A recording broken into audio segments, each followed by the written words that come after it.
माँ की चप्पलें। सुबह थी। पूजा गुस्से में दरवाजे पर पड़ी माँ की पुरानी टूटी फूटी चप्पलों को घूर रही थी। उसे लगता था घर में इतना कबाड़, लोग आएंगे तो क्या सोचेंगे। वह चप्पलों को उठाती है और कहती है, माँ ये बेकार चीजें कब तक रखोगी। शर्म आती है और गुस्से में जाकर उन्हें कूड़ेदान में फेंक देती है।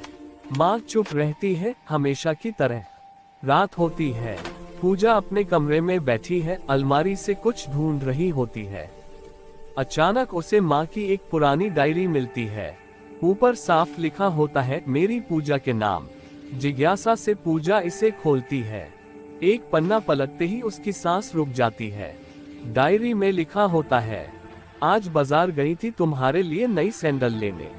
सोचा अपनी पुरानी चप्पलें बदल लूं, लेकिन रास्ते में फिर से मेरी चप्पल टूट गई। दुकानदार ने कहा पहले अपनी चप्पल ले लो, लेकिन मैं कैसे ले लेती।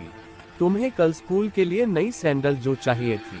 मुझे अपने पैरों में छाले पड़ जाएं तो चलेगा, पर तुम्हारे पैरों में कभी दर्द ना आए। पूजा की आंखों से आंसू गिरने लगते हैं। डायरी कांप रही है उसके हाथों में।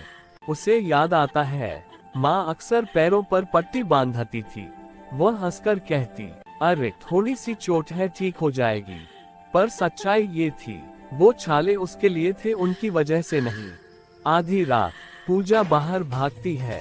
कूड़ेदान में हाथ डालकर कचरा उलट पलट देती है।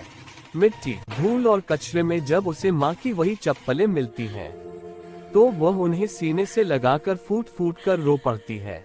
सुबह पूजा वो टूटी चप्पलें साफ करके अपने कमरे की दीवार पर एक फ्रेम में लगा देती है, सबसे ऊपर, क्योंकि अब उसे पता चल चुका है, ये कबाड़ नहीं, माँ की कुर्बानों की यादें हैं।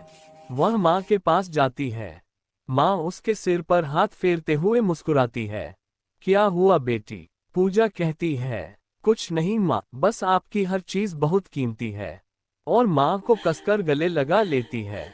हम अक्सर उन चीजों को पुराना समझकर फेंक देते हैं, पर हम भूल जाते हैं कि उन पुरानी चीजों में हमारे लिए किसी का टूटा हुआ प्यार छुपा होता है। माँ की चप्पलें टूटी थीं, लेकिन उनके प्यार की कोई सीमा नहीं थी।